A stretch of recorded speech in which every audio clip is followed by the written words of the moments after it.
Nous allons donc maintenant prendre votre question dans ce moment qui est le vôtre. Alors les échanges ont suscité beaucoup de questions. Merci à vous tous de les vous avoir posées. Alors voici quelques-unes. Une question pour Guillaume Saint qui nous a rejoint puisqu'il était en début de matinée avec nous, mais il est resté. Merci Guillaume. Le baromètre Kantar nous dit que la mobilité se développera. Or partout on nous dit que le numérique, le télétravail, les vidéoconférences comme aujourd'hui, vont augmenter dans le sens opposé. Qui croire ? Alors un peu les deux, j'ai envie de dire. Tout est une question aussi de phasing, tout est une question de temps. Il est clair que sur les quelques, j'ai envie de dire, mois, peut-être quelques années à venir, il va y avoir une baisse en fait du nombre de déplacements, notamment liés au commuting pour aller au travail de manière quotidienne. Mais ça, on estime que sur le long terme, cet effet de ralentissement en fait, des déplacements quotidiens pour aller au travail, au final, sera peut-être estompé dans plusieurs peut-être, je dirais, dans une petite décennie. Et la deuxième chose qui est importante également, c'est que les autres types de déplacements, et notamment les déplacements pour le loisir, les déplacements de proximité, vont de toute manière continuer à augmenter. Merci Guillaume. Alors ça, c'est une deuxième question pour Bertrand ou François. Comment allons-nous réussir à produire toute l'électricité nécessaire à la recharge de toutes ces voitures ? Les besoins en énergie vont augmenter irrémédiablement. Avec la réduction annoncée du nucléaire en France, comment va-t-on s'en sortir et parvenir à l'équilibre ? Alors, il y a une réponse qui est donnée déjà par EDF et par Enedis, donc EDF pour sa production et Enedis pour la distribution de l'électricité.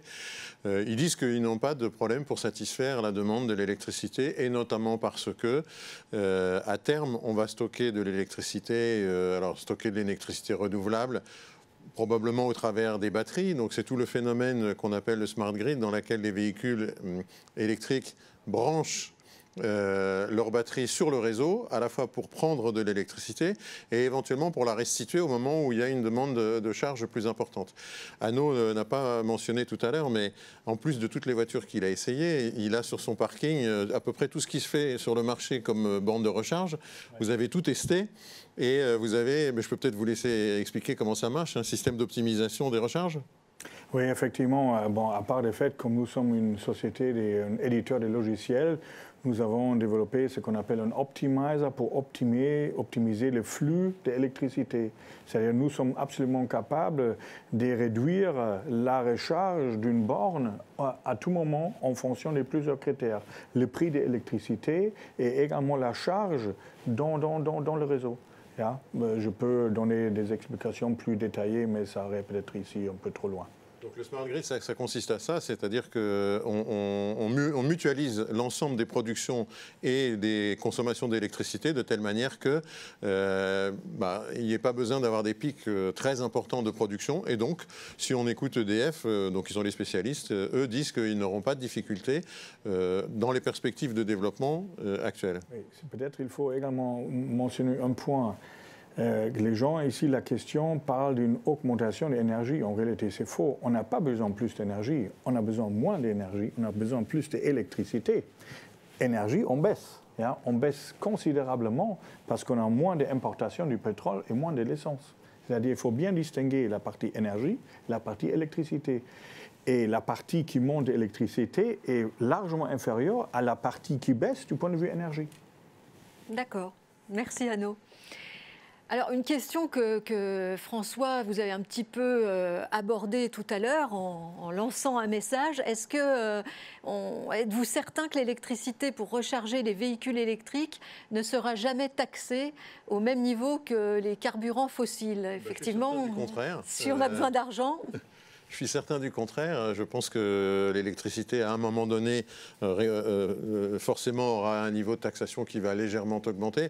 Je pense qu'on va rester quand même dans des niveaux raisonnables parce que ça consisterait à tuer tout ce qui a été investi. Donc nos gouvernants sont, je pense, assez vigilants sur une économie équilibrée.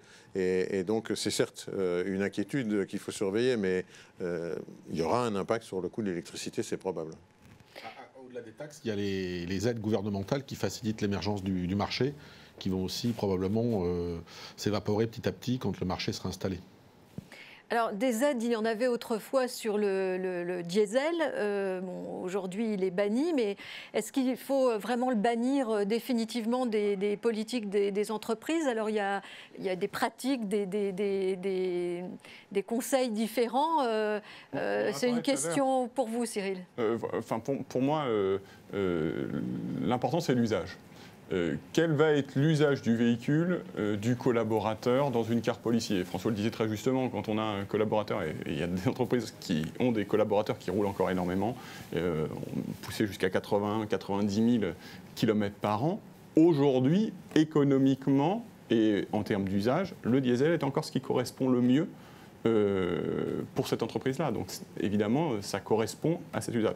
Après, aujourd'hui, par rapport à il y a 5 ans, en effet, il y a d'autres énergies qui correspondent pour des usages avec des lois de roulage différentes, avec des capacités de roulage, etc. Mais le diesel n'est pas à bannir définitivement aujourd'hui des cartes policiers des entreprises, notamment pour les gros rouleurs. Alors l'hybride rechargeable, lui, autre question de nos auditeurs de ce matin, a-t-il encore un avenir? Oui, bien sûr qu'il a un avenir. Aujourd'hui, l'hybride rechargeable, ça permet justement de combiner les deux mondes. C'est évidemment, si les utilisateurs ne rechargent pas, ça ne fait pas sens. Et encore une fois, l'hybride rechargeable, ça fait sens si on est en capacité de recharger régulièrement et donc de rouler du coup au quotidien, quasiment, moi c'est mon cas, en électrique. Et puis si je pars en week-end ou en vacances et que je ne peux pas recharger, que je n'ai pas envie de m'arrêter, voilà, et à ce moment-là, ça me permet de faire une grande distance. Et c'est dans ce sens-là où, à mon sens, c'est un avenir. C'est quand même aujourd'hui, en termes de rapport aussi coût, usage et praticité. On regarde aussi le sujet des bornes de recharge. Hein. Aujourd'hui, tant qu'on n'a pas non plus tous les bornes de recharge au pied de chez nous, voilà, c'est la bonne technologie, évidemment. Alors, oui, vous vouliez ajouter quelque chose, Guillaume?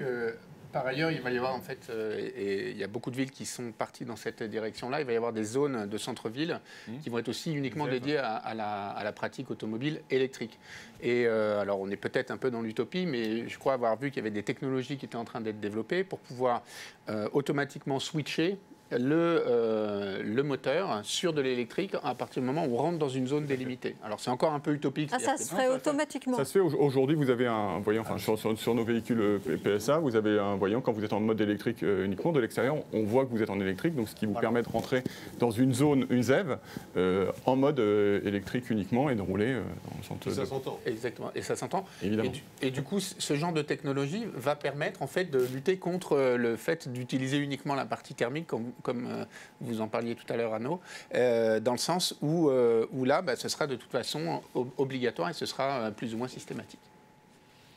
Alors, pour encourager, pour accompagner les employés à recharger leur véhicule à leur domicile, comment une entreprise peut-elle faire? C'est une autre question. Comment accompagner ces employés à recharger chez eux? Est-ce qu'il faut les aider à installer un système ou participer à leur consommation électrique? Arnaud, vous faites comment, vous? En réalité, nous, on a pratiquement étendu notre infrastructure de recharge dans les garages de nos collaborateurs. Parce qu'effectivement, nous, on a des collaborateurs, pour n'importe quelle raison, ils ne vont pas à l'entreprise. Ou, moi, j'ai un certain intérêt, comme directeur également des sites, que pas tout le monde se charge dans mes sites. Et pour ça, ce que nous, on fait, on donne une petite subvention à mes collaborateurs d'une wallbox, c'est-à-dire une borne qu'ils peuvent installer dans leur garage ou dans leur emplacement de parking. Et nous, on leur paye l'électricité à condition que notre logiciel supervise ces bornes-là. Et avec quelques clics dans l'ordinateur, ils peuvent se faire rembourser l'électricité qu'ils consomment pour leur voiture électrique. Ça, c'est tout automatisé. Et maintenant, on a déjà des 250 voitures, des collaborateurs qui ont une voiture électrique, 40 ont déjà une wallbox à la maison. Et je pense que fin de cette année, on aura 60 plus ou moins. Chez eux? Oui, chez eux. Voilà. Et alors c'est aussi une question pour vous, votre témoignage, votre expérience intéresse beaucoup. Combien de points de charge l'entreprise SAP Labs a-t-elle implanté en général? Combien par site? Par site, le site principal de Mougins, on a maintenant points de recharge plus que 40, dont un superchargeur de 150 kW DC, courant direct, et 2 chargeurs rapides 50 kW. Notre site de Caen, ils vont maintenant augmenter en puissance, ils vont aller à 12. Et bon, Paris, c'est un peu un cas spécial parce que là, on est co-locataire avec SAP France. Ils ont mis 20 points de recharge dans le parking des SOS d'ici. D'accord, merci. Plus, on a les bornes à la maison de recharge que je viens de mentionner. Alors, encore une question pour vous, mais on passera à d'autres thèmes après. Mais la gestion des bornes de charge a-t-elle posé un problème à SAP Labs?